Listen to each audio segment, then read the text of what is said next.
Hello, Mr. Cove here with another last Epoch video. Today I want to talk about how to make your own build. Now this is going to be for people that either are used to using build guides and maybe they want to venture out, do their own thing, or for people that have been making their own builds and maybe they feel like it's just lacking a little bit, they could use a little bit more information. First of all, this isn't going to go over the mechanics of how the game works for the most part. If you're still learning the game or just getting started, what I would suggest is looking up McFluffin on YouTube. He has a lot of good videos from around release where he goes over how everything in the game works, and it really gives you a good base of knowledge. He doesn't make too much content at the moment, but you can still find him on YouTube, and he has some great kind of tutorials and encyclopedia of knowledge there that can really help you get started with knowing how the game works. Okay, so first of all, I want to go over a couple of concepts that are important with making a build. First of all is what makes a build or a skill a meta build. Is it that someone that's super smart sat down and made the best build ever, and then everybody copied it, and that's why it's a meta skill or build? And thus thinking, can you just take a skill that nobody else is using, and as long as you think about it hard enough and do all the things right, that you can make that the new meta build? No, that's not the way it works. So in ARPGs, the balance is really bad compared to other genres. Now there's a few reasons for this. One, I don't think the developers put a real big focus on it. I do think this could be better in pretty much all the games, but that is one component. Another thing is just all of the mechanics that have been added and all the things that go into building a character compared to the way it used to be. Just there's so much more now. So you can have a baseline of balance, maybe go to level 10, you're kind of looking at all the skills, they look good, they're kind of all within an acceptable range. And then by the time you get to end, you have, for example, a Diablo 4 Hydra hitting for billions or trillions of damage, and you have a Frenzy Barb hitting for 10 million. And how did we get there? Basically, there's just so many things that go into a build now in most of these games that it's really hard to get all the numbers within line with each other. You have aspects, you have gear, you have additional damage from your skill tree. In this game, you have it from your skill tree. You have blessings, you have idols, you have uniques that add certain things. And then on usually a 3 or 4 month timeline, we're going to be adding new things. And that's really where the developers kind of throw up their hands and don't put a real focus on it, because they're going to be adding more things that are going to screw up the balance. And so they do try to get the outliers at the top to within a new season to go down, or certain mechanics like ward used to be very overpowered in last Epoch, and they've tried to lower that a bit, still very powerful. So they do try. It's just with all of the things that are in the game and then continually being added, it's really tough to get things within even zeros of each other. So your favorite skill that maybe nobody's using, the reality is it's probably just not capable of being viable because of the math under the hood, right? It's ceiling with all of the things that you can add to it, and just don't get up to a point where it could be a meta build compared to what's already out there. So that doesn't mean that some skills that are underplayed or not a lot of people do it, it can't be viable, but it just may not and probably wouldn't be capable of getting anywhere close to what the meta skills and builds are. And there's nothing you can do about that, and there's nothing this build guide can do about that either. So I just want you guys to understand that. Now the second concept I want to go over is damage buckets and how we want to think about diminishing returns with them. Now, For example, let's take someone who just made their build. They really like critical strike chance. They just want to be critting on almost every hit, and so they take all of their resources, and by resources I mean their gear, their skill tree, their skill tree, their items, blessings, just everything available that is able to go into a build. We'll call those resources, and they just dump all of those resources into critical strike chance. And sure enough, that raises their damage because they're getting a bunch of critical strikes, and they're like, yeah, but I want to raise my damage some more. So what if I put half of those resources into critical strike multiplier now? So now I won't be critically striking as much, but when I do, they'll be hitting even harder. Sure enough, that raises your damage even more. Okay, and now you think, well, I'm using a skill that doesn't really have mana problems, and it doesn't have a cooldown. So what if I add attack strike, increased attack speed into the equation, right? And so now you split those resources up into 3 different buckets, and now sure enough, you're doing more damage than you're doing before. Okay, and now you think, oh, I forgot about added damage. That's all over the place too. I can add that into my gear and skill tree. So now I'm spreading it within 4 buckets, damage even higher. And then you think, okay, well, I also heard that damage penetration is good, so maybe I'll add that. And now you're spreading it out into 5 different areas. Yep, your damage went up higher. So that is the basic concept with how to do damage in this game and other games like it, and that is that you want essentially as many multipliers as possible, and then you want to kind of evenly distribute those resources to get the most bang out of your buck. You don't want to pour them all into just critical strike chance, and you don't want to do it just all additive damage. You want it evenly spread. They're all multiplying together, and the more you have of those, the better off you're going to be. Now, that is going to vary per build as far as how you want to weight each of those buckets. It's not going to be the same for every build. For example, there are builds and skills that can get automatic critical strikes, and so every single attack is going to be a critical strike. That makes critical strike chance worthless, and it makes critical strike multi much more valuable to that build than it would another one that had a base of 5% critical strike, right? So these aren't just flat statements that apply to every single build. Those buckets are going to be weighted depending on your build and what you're doing. Okay, so just wanted to get that straight. That also applies to defense to a lesser degree. You want defensive layers, but most of the defensive mechanics in this game kind of have 2 buckets. For example, you have health, and then you have increased health percentage, right? So you'd have a flat health increase on one hand and a percentage on the other, and you want those to be kind of even to get your health up at the highest amount. And almost all of the defensive mechanics in this game kind of have those partners with it as well. We'll go over that in a bit. So we want to make our own build, but where do we start? The first thing is we either want to come up with what mastery we want to play or what skill, and then figure out our mastery from there. So for example, if we want to figure out our mastery first, maybe we're just like, hey, I want to play a ranged character with a bow or a crossbow or something, and I want to kind of have that kind of character prototype, right? So you look at all the masteries and you see marksman, that looks like the best mastery for that, so you pick that. And then from there, you look at the available skills and kind of figure out what skill sounds the best to you from a starting point. Doesn't mean that's the only skill you're going to use, but maybe just like a first start to our the damage that we're going to do with our character. That sounds fun.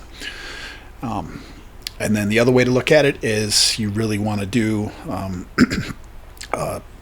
you already have a skill in mind. So for example, you've played Whirlwind, Barb, and Diablo 2, Diablo 3. You want to play that.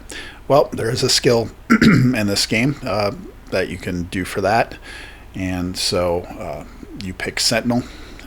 That is a base skill for that, so that doesn't narrow you down to a mastery, but then you would look at the masteries and kind of see further, well, what sounds the best out of those. So If you wanted to be more of a holy and have some healing and stuff, and maybe pick paladin.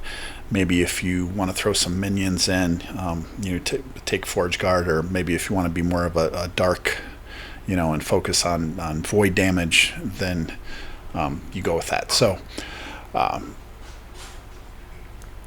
that's kind of the starting point where we want to work from our build. So we want a mastery and we want our first skill.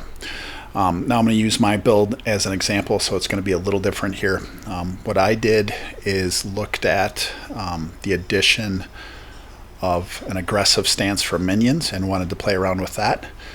And in the past I have played a bunch of Beastmaster, so I kind of wanted to not do that again, so that left me with Necromancer as kind of the main summoner classes. And I did play Necromancer, I think, a little bit before release, but I focused on more bigger minions. And so what I wanted to do with this one is, because of the aggressive stance and minions were going to be spread out even more, I wanted just kind of as many as possible running around. So I thought kind of a Zoo Necromancer would fit that the best. And again, since I've played Beastmaster a few times, I want to do something different. So I thought that would be the best place to start my build. Now, instead of just one specific skill starting point from that concept, there were kind of three that we started with that. So let's kind of go over what I did with that. So first we started with Summon Skeleton, and we'll just kind of look at that tree real quick to go with what my concept was, and then how I kind of chose based on that. So there are nodes in this that add more maximum skeletons, so that's kind of what I wanted to do. So you see I picked that, and there's a few of those, and then there's also some in the passive skill tree that allow for more skeletons as well. So so I kind of did that as a starting point, and then added multipliers and whatever else to increase that further. Now, because Necromancer has different minions, I wanted more of them, so we kind of go to the next one, and that was Summon Skeletal Mage. And again, I wanted to get as many of those as possible, so that's kind of how I picked the skill tree there. And then the last one is Golem. There's not a bunch there, but I can get another 2 Golems from that. So that was kind of the starting point of our build, and that's 3 skills instead of 1, but it'll work for this example here. So so that's what we'd want to do after that, is fill in the rest of our skills. We get 5 that get a skill tree, and that we can use on our bar. So that's kind of the next step of what we want to do after we focus in on 1 skill, or in this case 3 skills that are kind of our starting point. So for this build,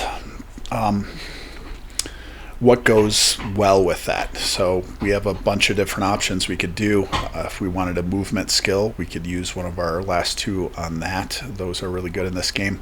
Because we do have Evade now, I thought maybe I don't want to focus on that one, since I've already used 3 skills just to start.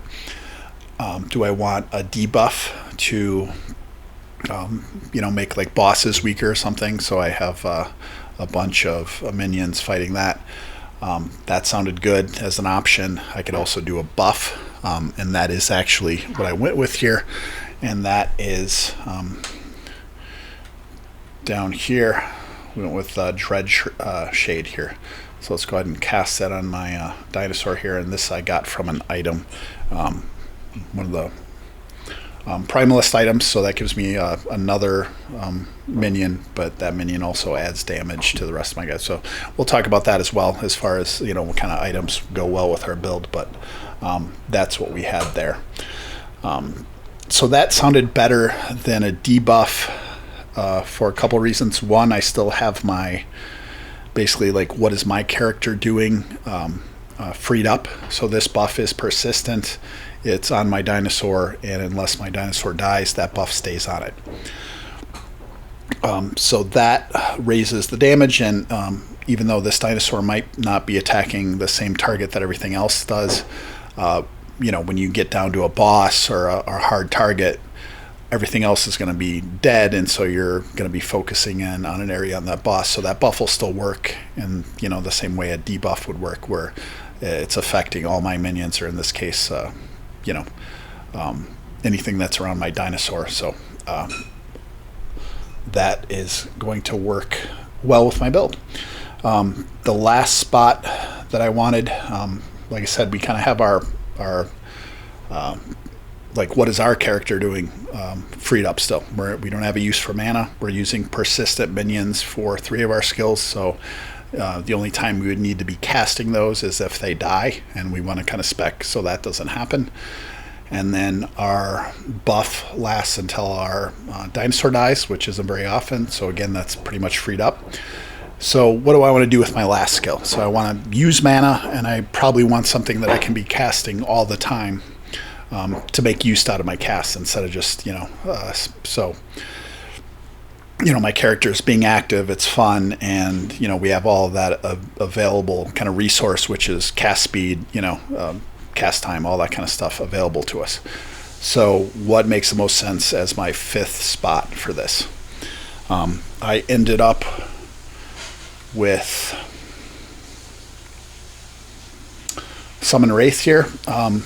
The reason why I like this is because it is a temporary minion, so we cast it off and you see its health is declining here, and it also acts as a defensive measure. Since I'm playing in aggressive mode all the time, my minions are spread out, sometimes they're even somewhat off the screen, so that opens up my own character being attacked, and I can just place this wherever I want. So if I'm being attacked, I can just throw this on top of whatever's next to me and then kind of get out of the way and have them take the focus. So that basically solved 3 things with my build. What do I do with mana?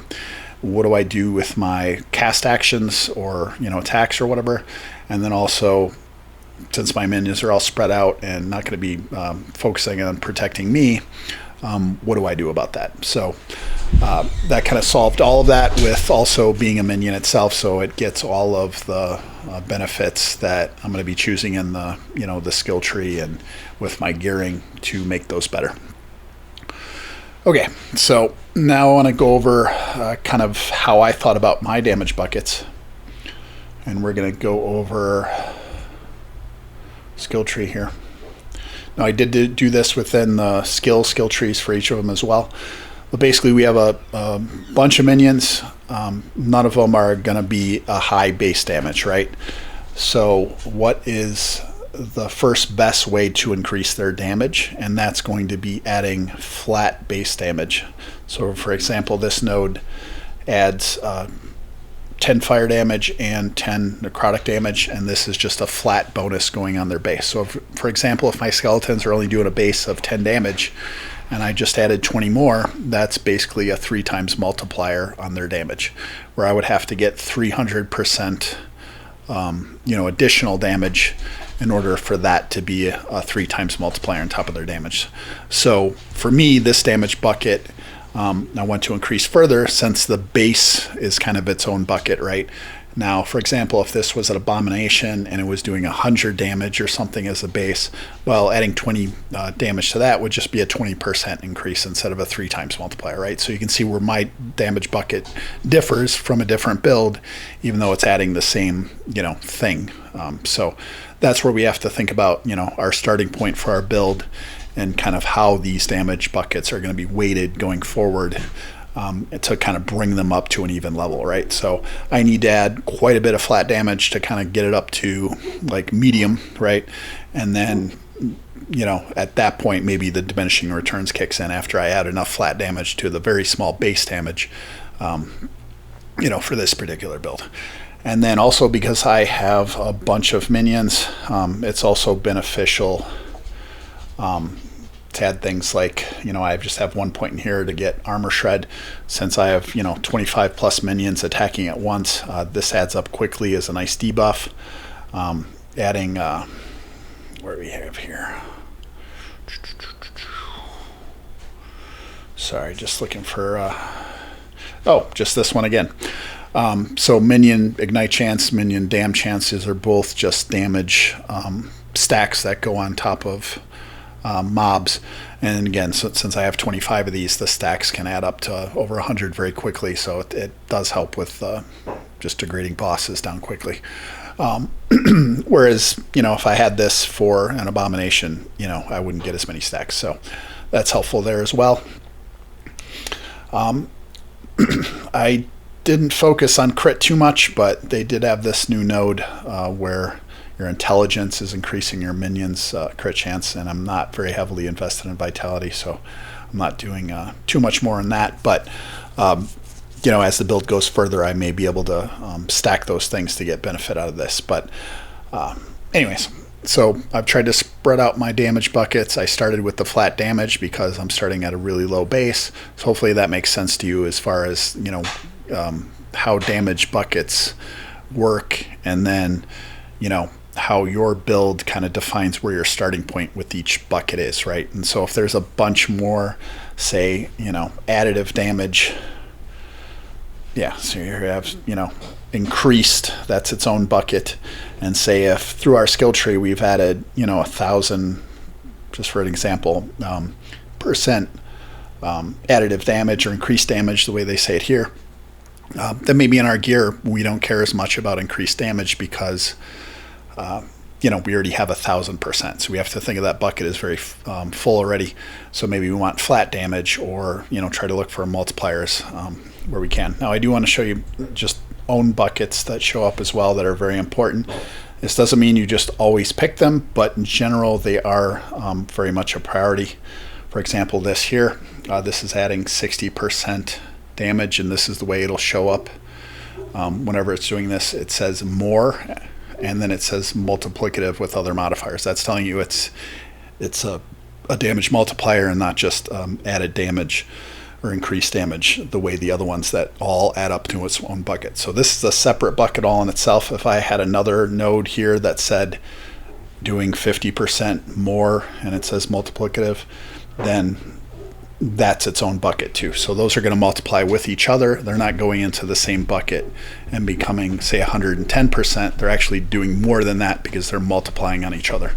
So keep that in mind as well. Most of the multiplicative damage that you're going to see, like the more, are going to be within the trees themselves for the skills, but there are some places in the skill tree and on items and stuff where you'll see more. But just understand those show up as their own complete bucket. So the more of those you get, the better off you are.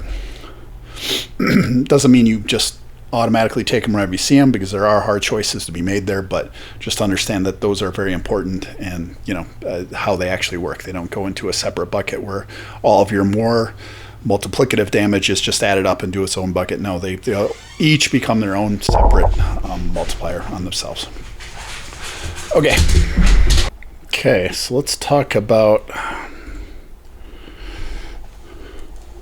our toolbar here.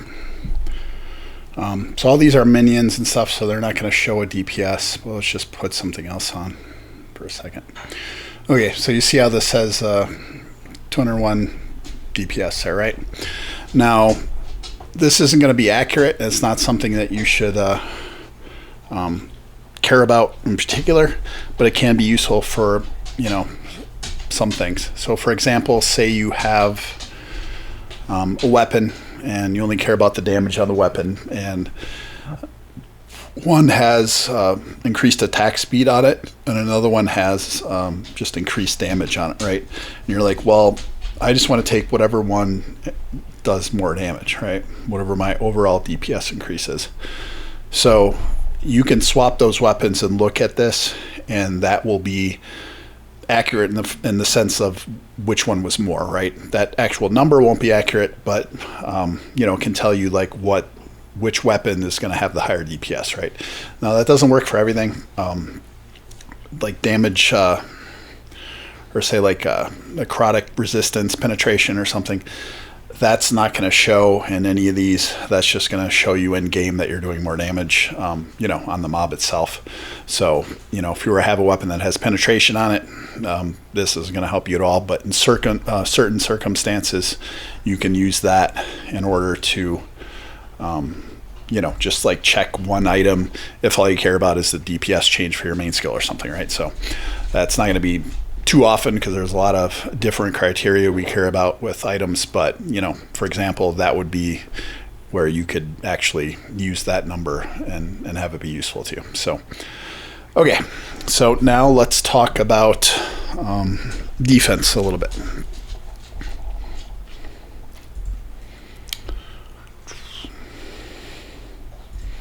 Or let's kind of go to the starting point of this up here.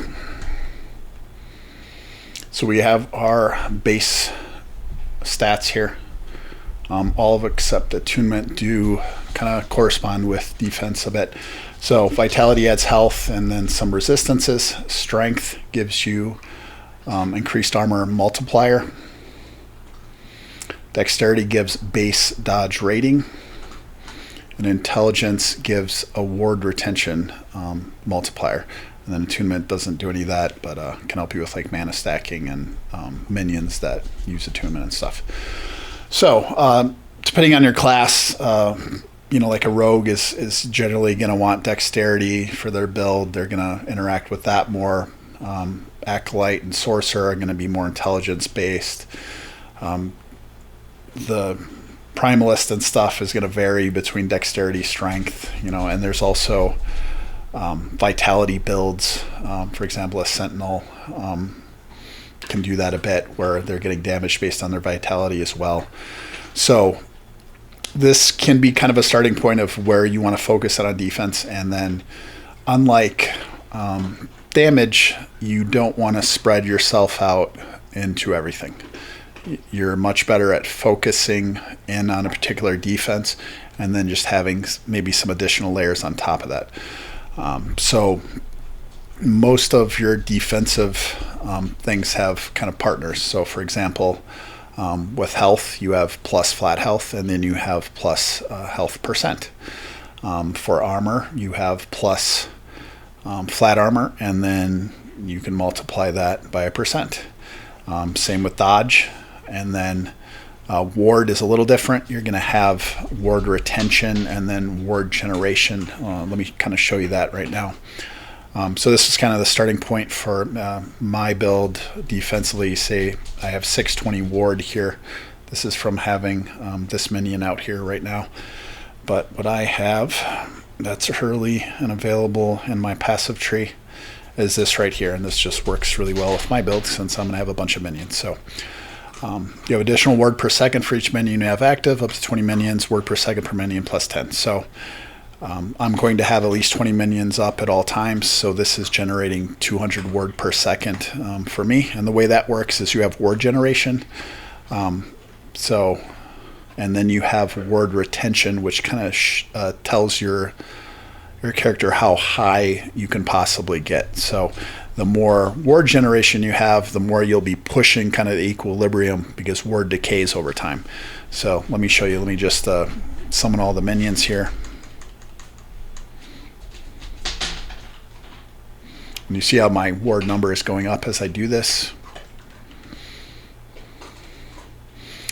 And then it's going up quicker, and it's going to start to slow down as I meet kind of my equilibrium with ward retention. You see how it's slowing down now. So that's the way ward works, where your ward generator is going to be able to get you up to a certain point, and then you're going to kind of have a resting point based on how much ward retention you're going to have. Now, I don't need to bring my ward retention up to have a higher cap. I can also just have more ward generation. So even though I have a bunch of minions out here on my Wraith skill tree, it gives me additional ward per second for them being out too. So let me just show you that. We'll stick a bunch of them out, and you see how this is went up again and then started to go down. They have it gives you like a base ward when they're cast, and then also a percent there too. So okay, and you see how it's going back down. So that's the way ward works. A little trickier than the other ones, but you can increase it with either of those. But again, you want to balance between the two to kind of have like a baseline cap that acts like health, and then that'll regenerate. The less you have, the quicker it'll go up for you. Okay, now let's go over two defensive things that every build wants. And just kind of finish off that, just you want to focus on one of those that kind of corresponds with this. So, ward, health, dodge, armor, but you don't want to ignore a couple of those. So dodge you can totally ignore if you want. Armor is a damage reduction for all hits though, so And obviously every character has some sort of base armor on their stuff. So generally getting, a little bit more flat armor or a little bit more percentage on an item can bring this up quite a bit, and then you'll start to have diminishing returns as you get it close to the 70% cap. But in general, you want, if you're able to add this, it would probably be better than just getting, like, for example, a little bit more ward on this build. I'd rather have another 400 armor or something, and it's going to bring this percentage up, and that just acts like damage reduction for most damage in the game. Damage over time isn't affected unless you spec into that as well, but for the most part, this is just affecting hits, but that's most of the damage in the game. And then, but if you want to focus in on one of these and then kind of not ignore the others, and the same goes for health. Even if you're going ward, I wouldn't ignore health, because that's just going to be, after your ward's gone, your health is still there to protect you as just a second layer. So most builds are going to get health unless they're really invested in the ward. I don't know if people can get to 10,000 still, but they certainly could before, where they ignored most other forms of defense and just had a massive amount of ward. Okay, so the two things that no build wants to ignore is here, resistances. And you see they're capped at 75%. Now my build is a bit above this because on the skill tray I'm able to get penetration with my minions, anything past the cap. So that's kind of why I'm a little bit over this. And then something like lightning, I just happen to have a blessing where nothing else was good, so I just selected that. So yeah, this build's very far from finished, but so everybody wants to get to 75%. That's kind of the first thing you want to think of with your defense when you're building up. And then the other thing is you want some way to avoid critical strikes. And by the way, overcapping this is not useful normally. So again, in my build where it's giving damage penetration, it is. And since I have a bunch of different damage types going on, being overcapped in some of these is fine. But for most builds, you don't want to bother unless there's some secondary mechanic working off it, which there are out there. For example, I think there's a helm that gives like ward based on your uncapped necrotic resistance. So you might want to get this to like 400% as your main ward generator, right? So there are instances where you want to get over that, but it wouldn't be as a defense for the resistance. It would be some secondary characteristic that's making you want to do that.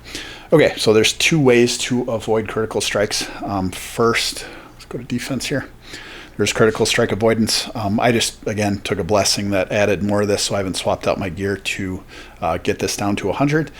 But this is critical strike avoidance, where if this is at 100, you just won't get critically hit. So that's one way to do it. And again, this is just still on my gear because I just did that. Reduce bonus damage from crits. So this can just reduce it. If you get this to 100%, you're still getting critically hit, but those critical strikes aren't doing any additional damage for you. So either one of those is fine, whatever is easier for you. If you're not going to get up to 100%, I would recommend the reduced damage is better, because if, for example, you're at 95 critical strike avoidance, that 5% may still kill you, right? Where you get hit by a slam or something, and now it does twice as much damage, and now you're dead.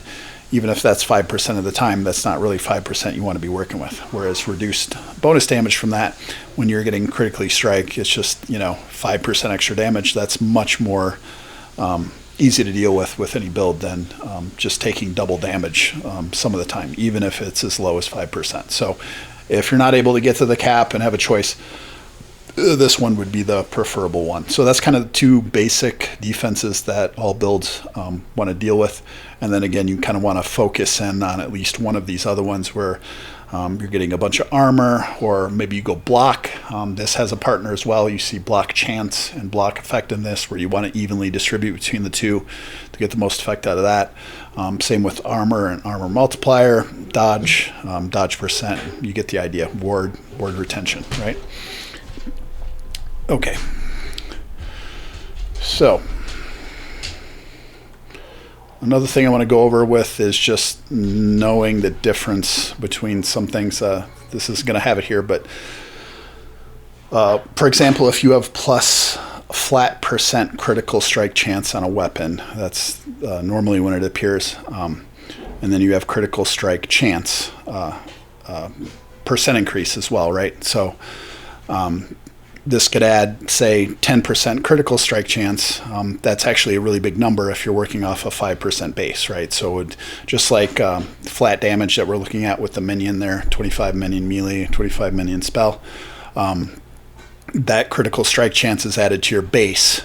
So adding 5% to 5, that's essentially a 2 times multiplier.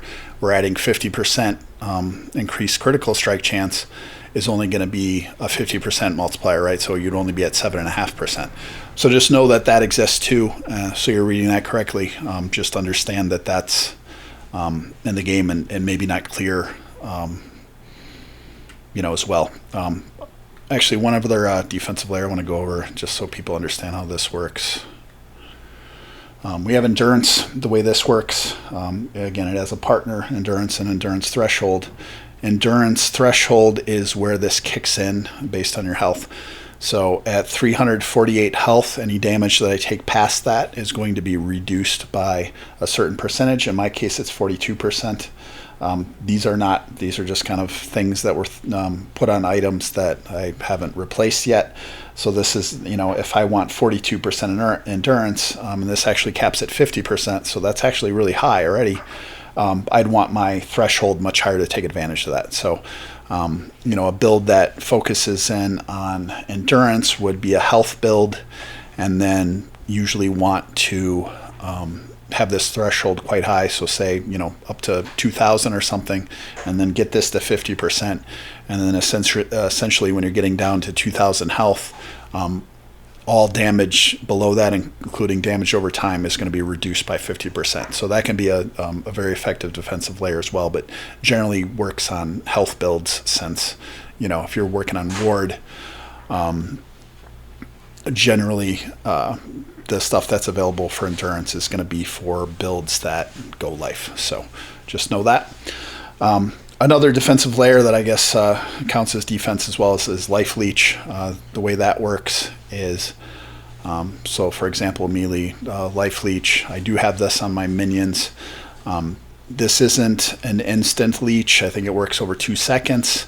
And so, if you have 10% leech and you do 100 damage, you're going to get 10 life over the next 2 seconds, right? So that is a good defensive layer. That is usually in the past preferable to health regen, but it is a little dangerous and not as reliable as health regen. If there's breaks in a fight or whatever, you may need to use a health potion to get back up if you're not able to attack at a certain time and you're low, right? So health regen has become better, just got some buffs last couple patches. So that's something you can spec into, but again, that is a defensive layer. And if you were doing that, you'd want to focus in on health. So, okay. Now, the last thing I want to talk about is how we kind of make changes to our character, okay, and how we value gear. So I want to go in reverse order of difficulty in replacing. So gear is the most difficult to kind of change, right? And so because of that, we want it to get the most value out of each item. And so I think that is the best way to look at it. For example, this has 2 tier 6s on it. If I get 2 tier 7 that I can replace it with, and those are both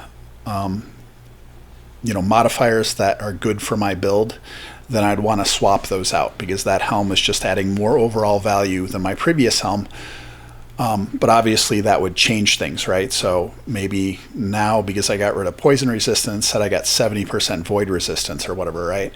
I still want to make that change because that's just a higher, more valuable item. But then what do we do about that once we do that, right? And that's what we're going to go over here. So kind of in order, we make that change, right? Now, what's the next least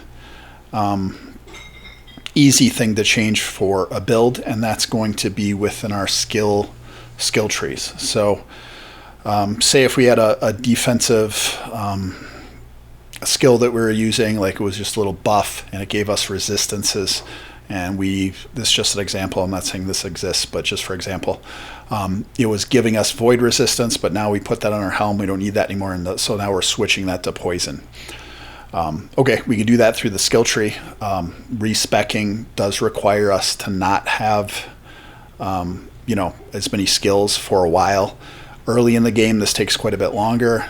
And then later in the game, we can get this pretty quickly. But nevertheless, when we do make this change, we are going to have to go play for a little while without that additional, point or 5 or whatever we did, to get those back. So it can be done quickly, but if you're missing a defensive, layer because you're waiting to get this back, you may want to go into like easier content to level that back up to replace the thing that you just lost with, say, replacing your helm, right? So that's easier than gear because it can be changed, but again, you're not going to have it for a little while. So it would require you to, maybe go farm for a little bit to get that back. So that's kind of the next hardest, thing after gear to do.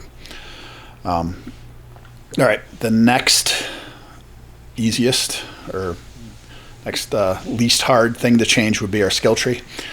Now, this costs gold, so you do need to have the gold in order to do that, and the more points that you have in and the further in the tree, the more it's going to cost you.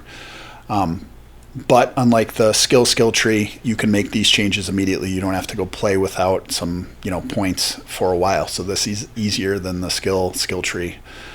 So say if we get we replaced our poison with void resistance. Well, now we can swap that out if possible in our skill tree, right? So we can go ahead and do that, and that'll be slightly easier than our skill tree in doing that. Okay, the next thing we can look at, even easier, is going to be our blessings. Now, this used to be the hardest thing to swap out because we'd have to go run the monolith again and hope to get the thing we want. And so that may require doing that a bunch. Now, anything that we've seen is now unlocked for us, and we can respec to that.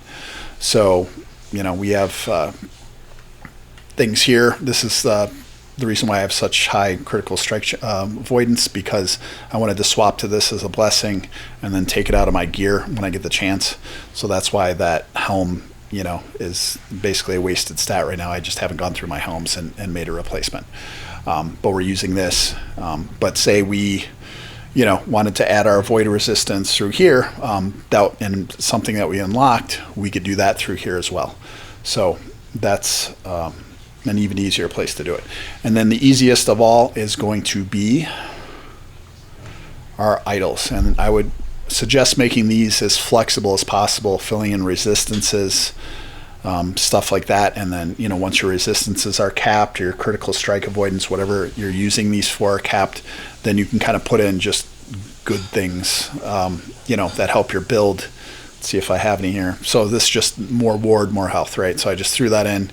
And then this could be swapped out if I need more resistance or whatever. Because this is the easiest thing in the game for you to change about your build, I do keep all of the idols that drop for a while. Now, these Weaver idols have kind of trumped the old ones, at least the ones that are 1 and 2 hexagons here. So any of those you can kind of throw away after you have a decent amount of Weaver ones, but I do keep just about all of them that drop, and that way I can be flexible. I can just go through my tabs and search, void resistance to fill in the gap that I just lost with my gear. I really wanted to make that change in my helmet because it was just a better overall helmet, but I still want to be capped on void resistance. Well, if you're doing resistances with this, that makes it much more flexible, and you're able to just kind of cap yourself out when you make those changes that are better for your build. And I wouldn't suggest doing too much of this unless you're close to, kind of your build really being dialed in where you're not making very many changes. But for example, I have this on the bottom, the suffix, 10% chance to apply mark for death on hit. This reduces enemy resistances by 25%. It works with my build because that 10% chance is plenty with 25 minions attacking. But this is a big damage multiplier for me. So if I had just a bunch of these things that were really key to my build all over the place, this would make this inflexible, and I really wouldn't want to be making changes to this.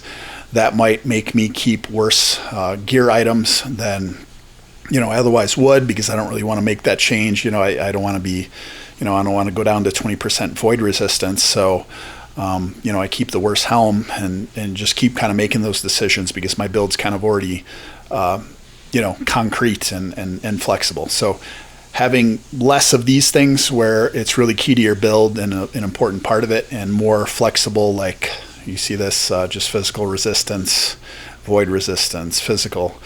This is what most of the stuff is filling in. And then even better, just stuff like, this, we're adding ward and health, or a little bit of increased damage, where that can be swapped out easily and it's not going to affect you too much. Just kind of little icing on the cake for the build and not super important.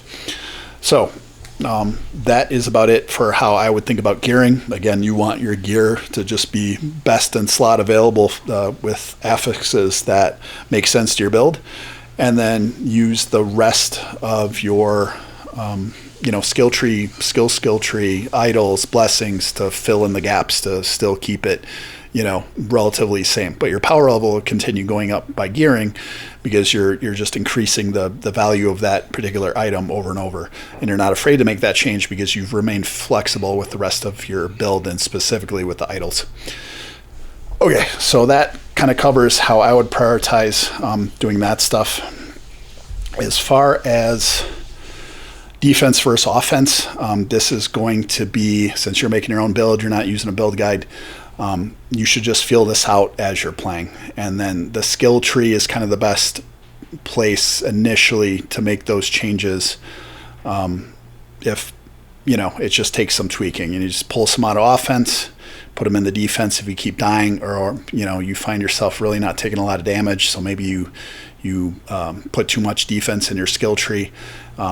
Take some points out of that, move it over to offense, and see how that works. And you can kind of feel that at all times as far as the content you're doing, and you can continue to tweak it through that. But the skill tree is where I'd really try to make those changes. You may also, if you just decide one of your 5 or 2 of your 5 skills, you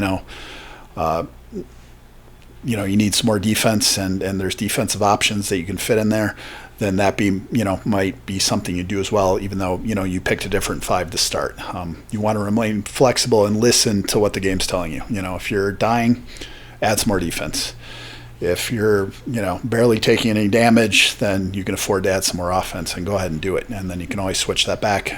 Most of these things in the game now, can be rearranged, and don't need to be concrete until you get really far into the game, where maybe your idols are all very important, and but that would be when you're rather high corruption by that point.